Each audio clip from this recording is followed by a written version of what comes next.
¿Cómo los podemos presentar? Bueno, Nietzsche va a ser un antecedente del posmodernismo en filosofía. O sea, ya con Nietzsche estamos pegando ahí una vuelta, estamos encontrando una bisagra para pasar a lo que es la filosofía contemporánea, que se caracteriza por su ruptura con los conceptos de la modernidad. ¿Sí?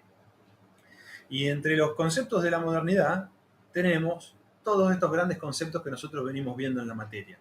La conciencia, la sustancia o el sustancialismo, el sujeto, aunque estos autores no hablan exactamente de sujeto, es el supuesto, ¿no? El sujeto sustancializado. Esta misma idea que les acabo de mencionar de una filosofía de la historia, la posibilidad de leer la historia en una clave racional. Bueno, la racionalidad de todo lo real, porque fíjense que en eso también Marx es un moderno, porque para Marx también todo lo que hay es posible de ser interpretado racionalmente, se puede explicar racionalmente. En cambio, estos autores no van a estar de acuerdo en esto de que todo lo real sea racional. ¿Sí? Entonces, como Nietzsche se convierte en o lo podemos presentar como un antecedente de la posmodernidad, una idea que nos va a servir para entrar en esa posmodernidad es un concepto que nos da otro autor, que es la idea de los grandes relatos.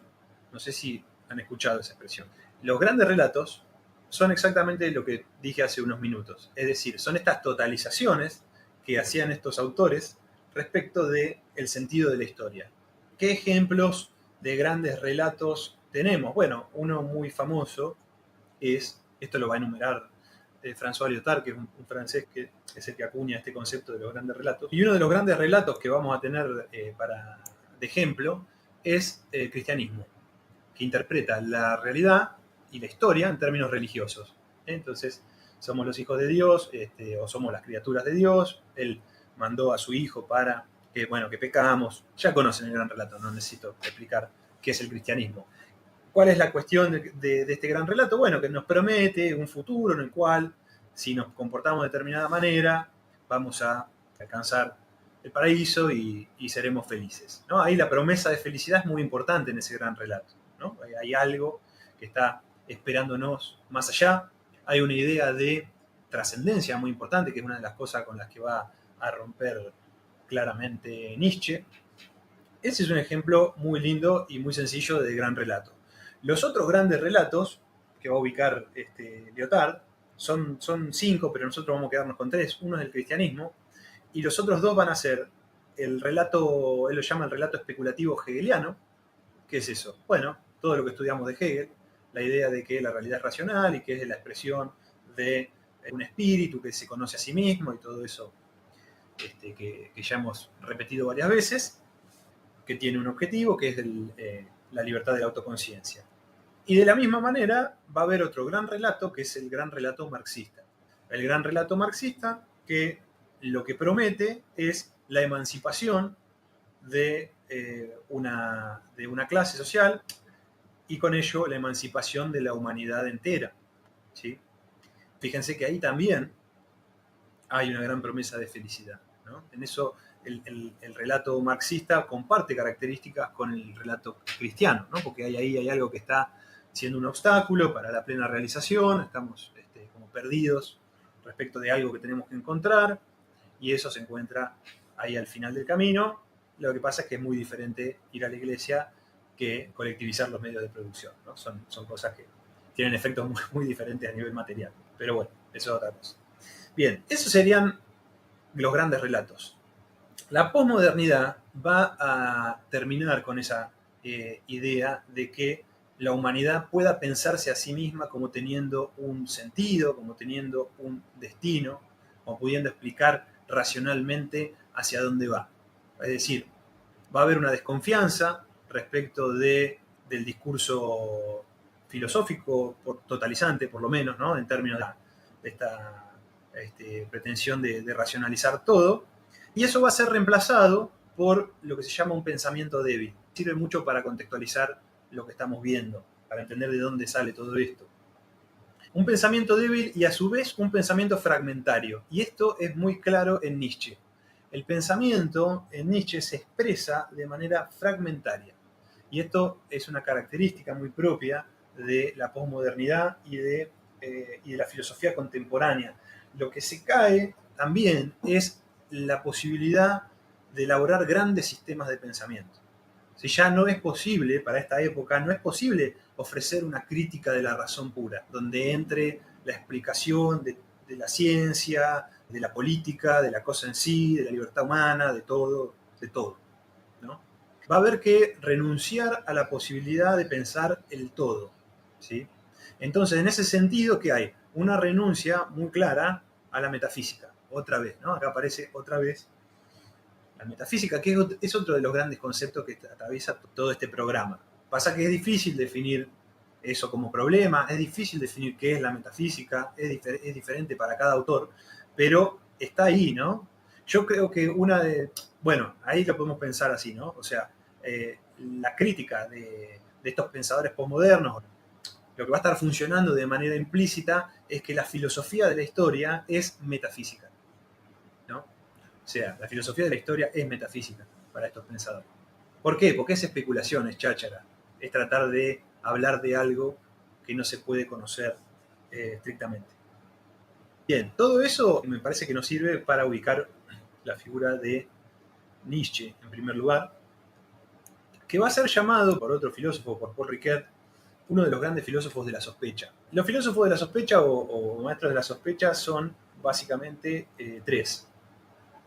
Uno es Marx, otro es Nietzsche, y ¿saben quién es el tercero? Es Freud.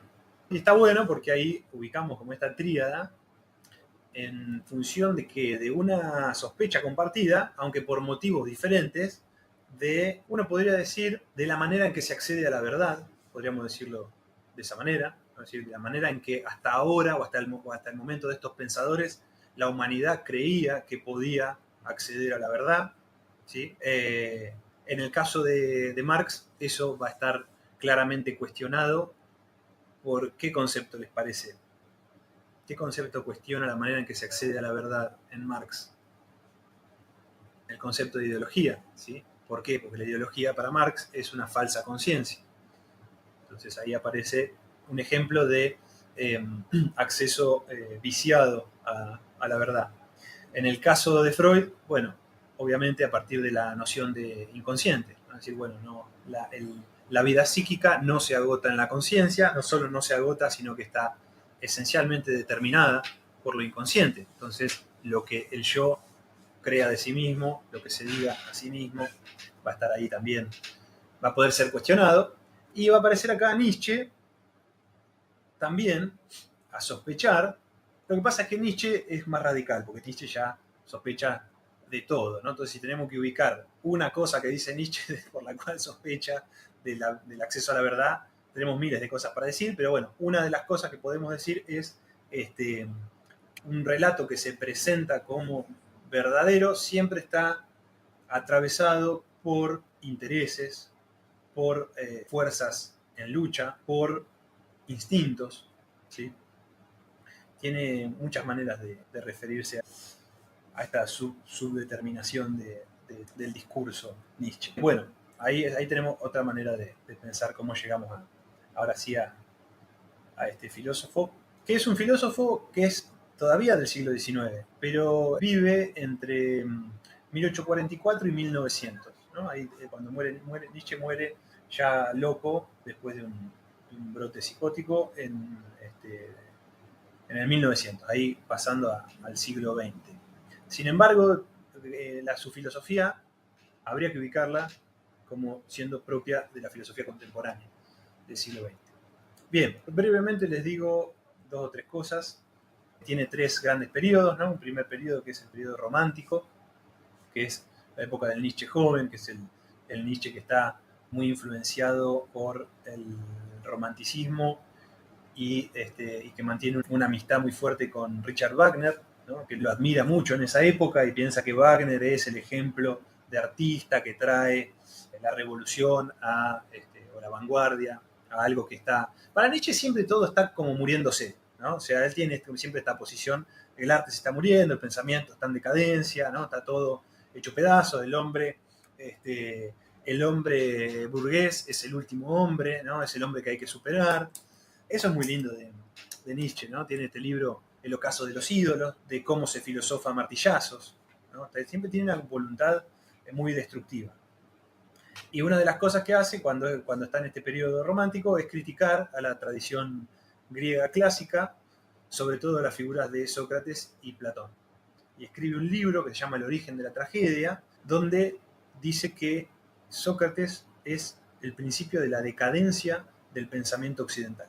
O sea, fíjense cómo va a contramano de todo, porque si uno empieza a estudiar filosofía, lo primero que uno aprende en filosofía es que el pensamiento griego es la cuna de la racionalidad, ¿no? Del saber, y que hay que estudiar a los griegos porque son unos genios. Bueno, Nietzsche a los 24 años publicó un libro diciendo esto, y eso le costó que lo excluyeran de todos lados, ¿no? O sea, que perdiera su cátedra en Alemania, y, bueno, y etcétera, etcétera. Un montón de cosas interesantes, pero que no vienen ahora al caso. Bueno, después tiene un periodo positivista, ¿no? Un periodo en el cual se vuelca un poco al discurso científico para comprender, para buscar la verdad, para comprender la realidad. Es la época del libro de La Gaia Ciencia, y rompe con Wagner, ¿no? Eso está también, es una de las cosas que se menciona para ver este paso de un momento al otro. Rompe con la amistad esa que tiene con Wagner. Es el periodo de la muerte de Dios, ¿no? Del anuncio de la muerte de Dios. Dios ha muerto, nosotros lo hemos matado, dice Nietzsche. Después ahora lo vamos a ver un poquito mejor. Y eso, bueno, y es también un periodo vinculado al darwinismo, ¿no? La teoría de la evolución también está ahí influyendo en el pensamiento de Nietzsche. Y después viene el periodo de madurez, que es el periodo en que Nietzsche escribe, antes de enloquecer, el libro Así habló Zaratustra, que hoy pensaba eso, ¿no? Que es interesante, nunca lo había pensado, porque en ese libro sí que está escrito como una visión, ¿no? Es casi una visión. El personaje Zaratustra, ¿no? Que está en la montaña, que estuvo no sé cuántos años en la montaña reflexionando, y de repente lo ilumina el sol y dice, tengo la verdad, y baja a comunicarle esa verdad al pueblo, y bueno, y pasan un montón de cosas, y no mucho tiempo después Nietzsche desvaría y pierde completamente la razón, ¿no? Eso es interesante de relacionar una cosa con la otra. Pero bueno, en términos de los conceptos, es el momento del nihilismo, ¿no? Del nihilismo y del superhombre. Ahora también lo vamos a ver un poquito más en detalle. Y es el momento también de la ruptura con todo lo trascendente. Bien, esos son los tres periodos. No me voy a demorar más. Podríamos decir más cosas, pero no me voy a demorar más. Quiero mostrarles, para ver en Nietzsche estas rupturas, estas nuevas propuestas de abordar los conceptos que venimos viendo en la materia, un par de citas que creo que les van a servir. Bien. Esta cita muy famosa de Nietzsche dice: en algún apartado rincón del universo centelleante, desparramado en innumerables sistemas solares, hubo una vez un astro en el que animales inteligentes inventaron el conocimiento. Inventaron va a ser muy importante. Inventaron el conocimiento. Fue el minuto más altanero y falaz de la historia universal. Pero, a fin de cuentas, solo un minuto. Tras breves respiraciones de la naturaleza, el astro se heló y los animales inteligentes hubieron de perecer. Alguien podría inventar una fábula semejante, pero con todo no habría ilustrado suficientemente cuán lastimoso, cuán sombrío y caduco, cuán estéril y arbitrario es el estado en el que se presenta el intelecto humano dentro de la naturaleza. Bien, primer fragmento. Cosas a señalar centrales de la materia. Fíjense, una cosa que dice Nietzsche acá. Animales inteligentes inventaron el conocimiento. Acá ya está dando vuelta gran cantidad de cosas que venimos viendo. O sea, el conocimiento de ninguna manera era un invento hasta ahora. El conocimiento era la manera más adecuada de relacionarse con la naturaleza, con la realidad, de explicar la ciencia, ¿sí? Acá Nietzsche podría haber dicho, animales inteligentes inventaron la ciencia, ¿no?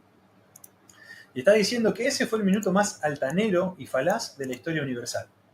Fíjense acá cómo se está cayendo Hegel, ¿no? O sea, la historia universal no puede ser abordada solamente desde el punto de vista de su relación con la racionalidad y con el conocimiento.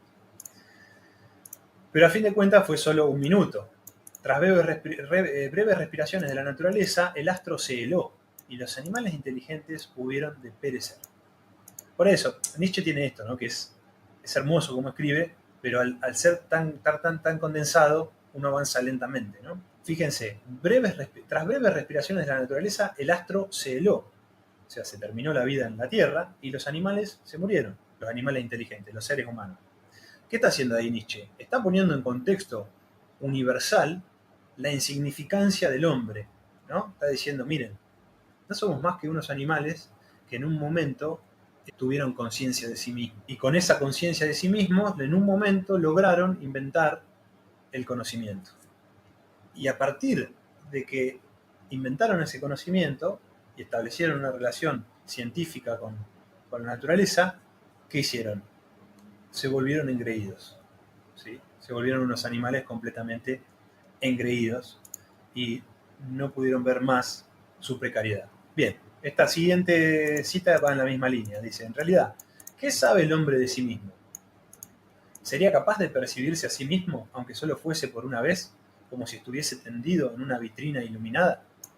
¿Acaso no le oculta a la naturaleza la mayor parte de las cosas, incluso su propio cuerpo, de modo que, al margen de las circunvoluciones de sus intestinos, del rápido flujo de su circulación sanguínea, de las complejas vibraciones de sus fibras, quede desterrado y enredado en una conciencia soberbia e ilusa? Bueno, bastante en la misma línea, bastante parecido, pero lo que está bueno que aparece acá, que esto va a ser también importante con Foucault, aparece el cuerpo, ¿sí? Aparece su propio cuerpo. Ya no es solamente la conciencia, ¿no? Como algo intangible, racional, sino que acá, fíjense que Nietzsche va y menciona a los intestinos, la circulación sanguínea, las vibraciones de las fibras, es decir, que esta conciencia, que es soberbia, ¿no? Porque desconoce ese elemento, habita un cuerpo.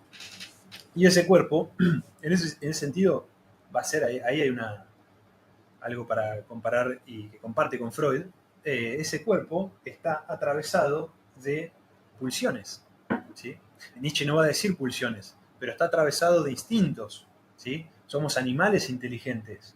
Los animales tienen instinto, tienen otro tipo de impulsos. O sea que la relación con la naturaleza no es solamente el conocimiento, la ciencia, la racionalidad, que es la definición tradicional aristotélica, platónica, ¿sí? En eso. Es la tradición occidental que les venía diciendo, ¿no? Bueno, a ver, lo que estamos haciendo es leer, no nos vamos a demorar mucho, es leer para señalar 2 o 3 cosas para que cuando ustedes lean el apunte digan, ah, bien, esto era lo que habíamos visto, y puedan seguir por su cuenta, ¿no? Señalando 2 o 3 conceptos centrales de la materia con los cuales Nietzsche está rompiendo o está ofreciendo otra manera de verlos, ¿no? Por ejemplo, ahora la verdad.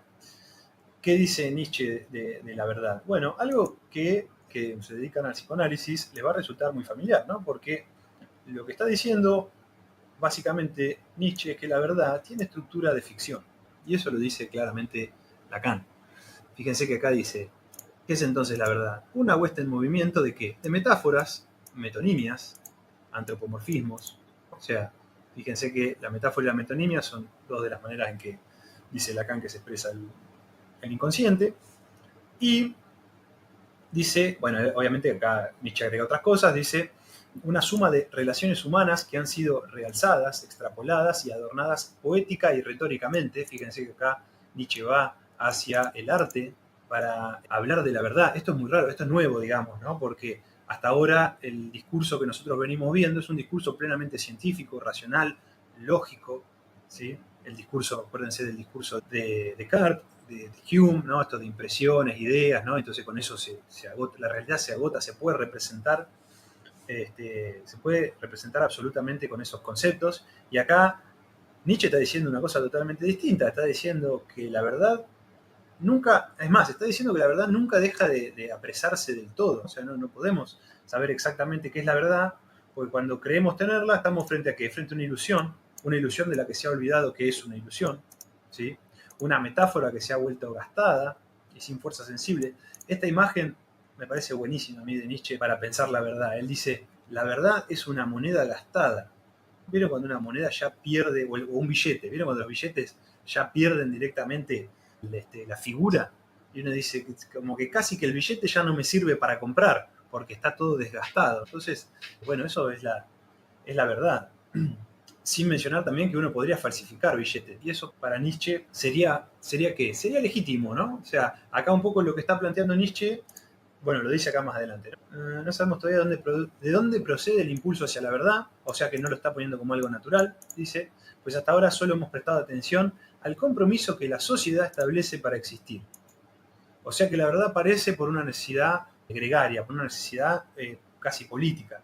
Ser veraz, es decir, utilizar metáforas usuales, dicho en términos morales, el compromiso de mentir de acuerdo con una convención firme. Mentir borreguilmente. Fíjense que acá lo que está diciendo es, la verdad es que nos pusimos todos de acuerdo en cómo vamos a mentir, ¿no?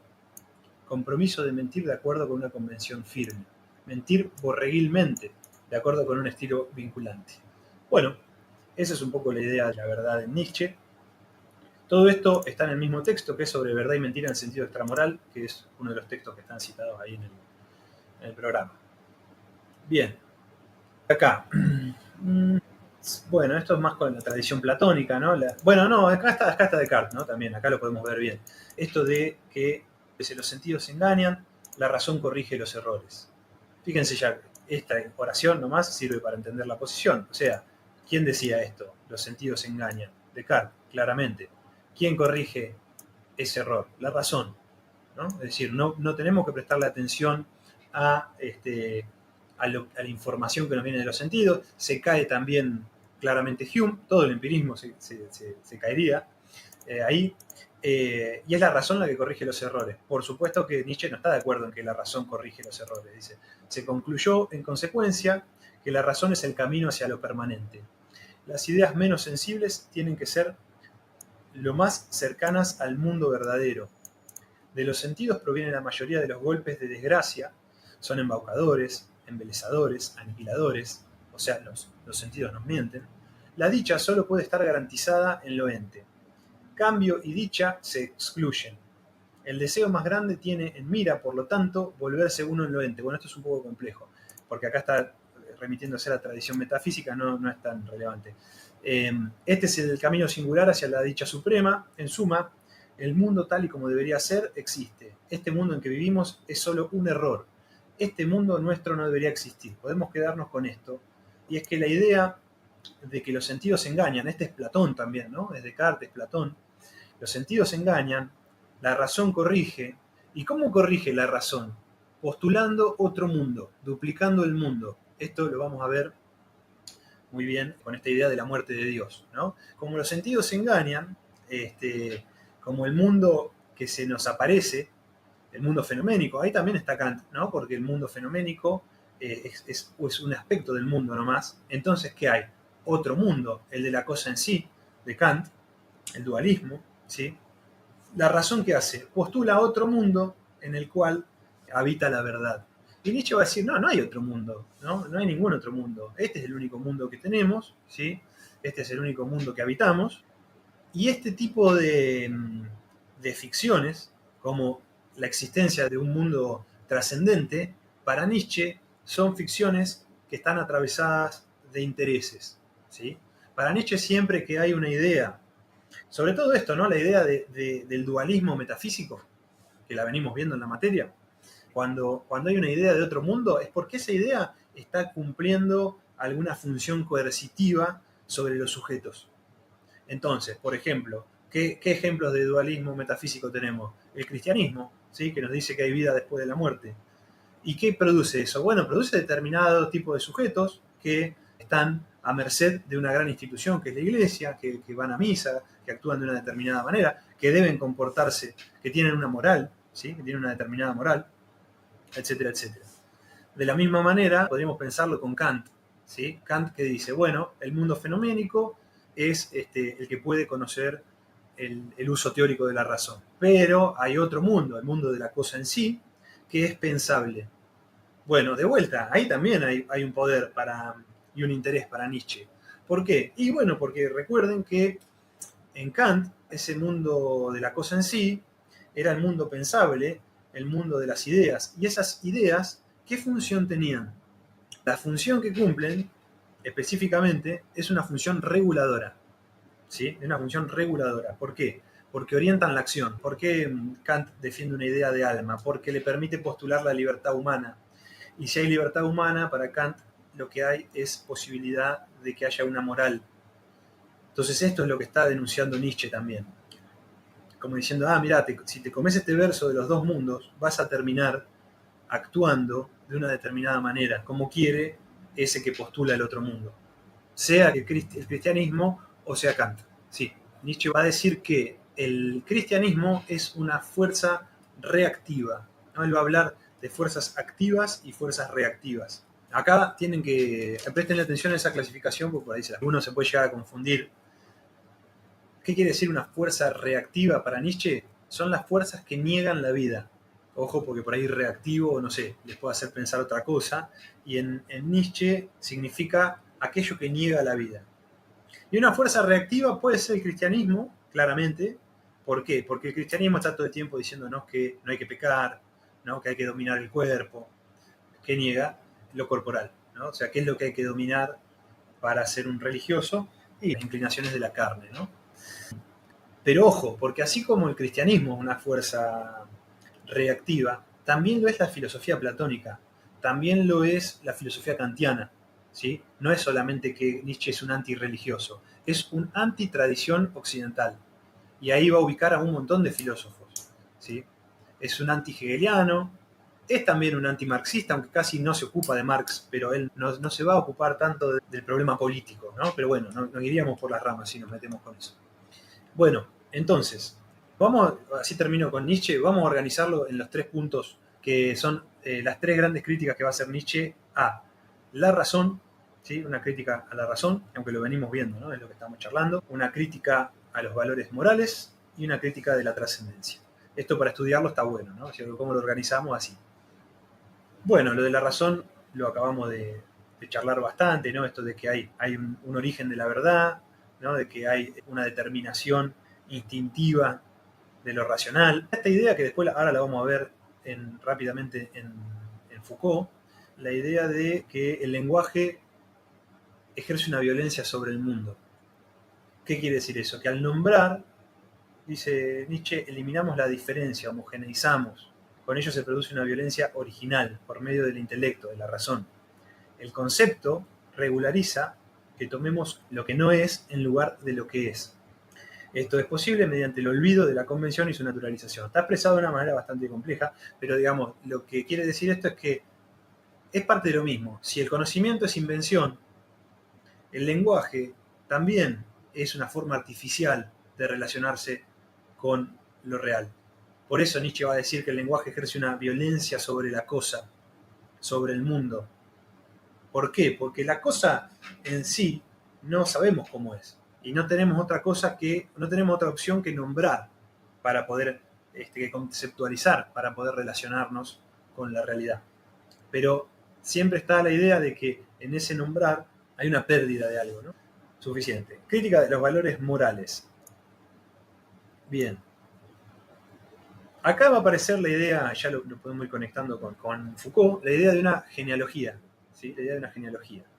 ¿Qué es una genealogía? Es el estudio de una génesis, ¿no? La palabra que está ahí es el génesis.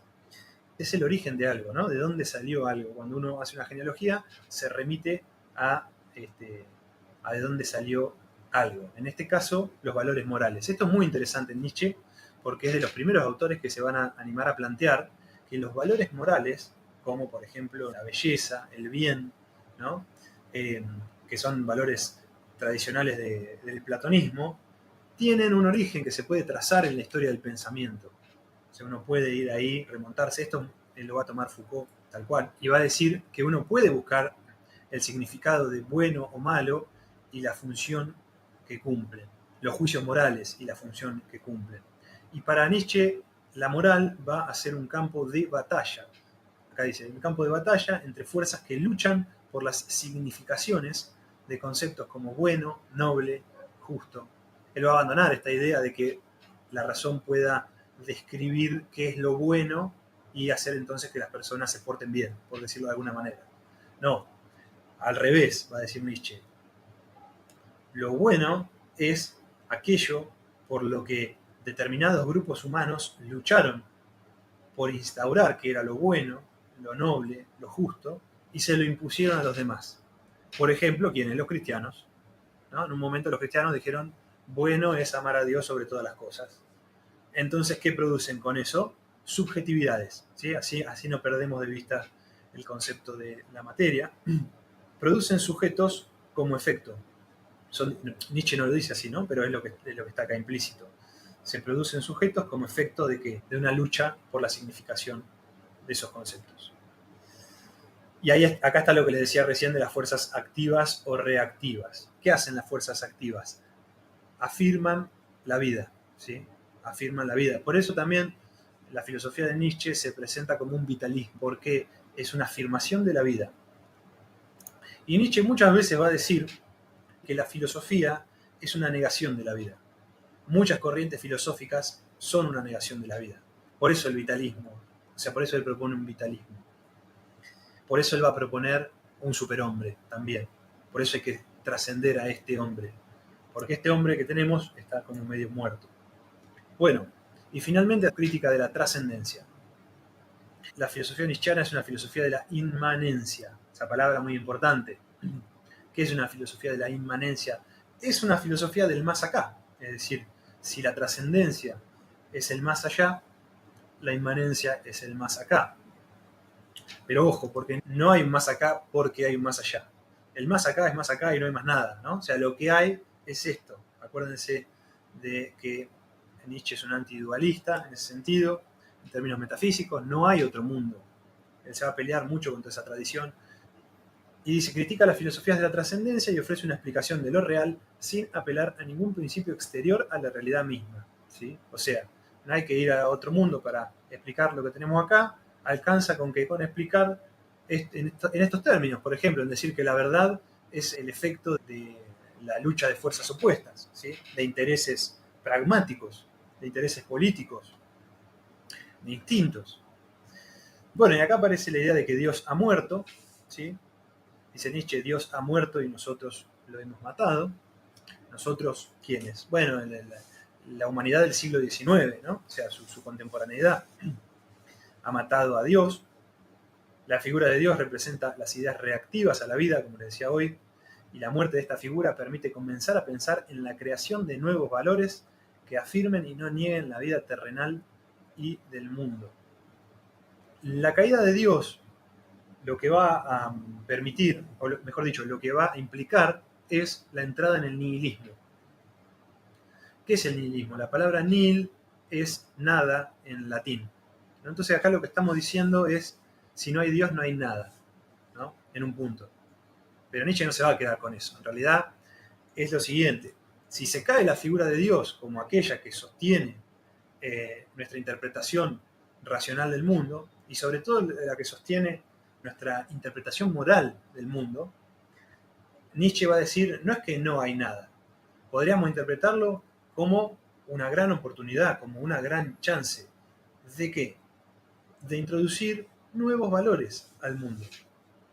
Es decir, tenemos que festejar la muerte de Dios. Y la tenemos que festejar como valorando la vida. ¿A través de qué?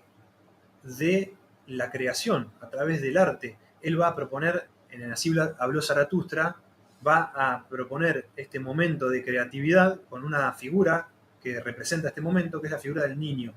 Él va a decir que el niño, en su actividad normal, ¿qué hace? Juega y crea, ¿sí? Juega y crea. Bueno, en un punto tenemos que aprovechar la muerte de Dios para volver a ser niños y introducir en el mundo lo nuevo. ¿Qué es lo nuevo? No sabemos. No es que Nietzsche está diciendo, mirá, esta es la receta, ¿no? Y en eso también, Foucault también va a hacer esto, ¿no? Foucault no nos va a decir qué hay que hacer, Nietzsche no nos va a decir qué hay que hacer, y eso también es muy rupturista respecto de Marx y de Hegel, ¿sí? ¿Por qué? Porque ellos sí tenían en claro hacia dónde iba la historia. Y eso se ve muy bien en Marx, porque ¿qué dice Marx? Y tenemos que fundar un partido comunista y hacer la revolución. Y ahí vamos a tener la liberación de la humanidad. Acá no, acá está todo por hacerse. En Nietzsche está todo por hacerse. Y esto nos va a servir de bisagra ahora para entrar en Foucault, y es algo que no dije al principio, y es que estas filosofías también lo que van a hacer es recuperar al individuo frente al colectivo, van a recuperar al singular frente al colectivo. Y en esto también son bastante, me parece a mí, amigas del psicoanálisis, ¿no? Porque van a estar mirando qué cosa, el sujeto individual, el singular, ¿sí? Sus características,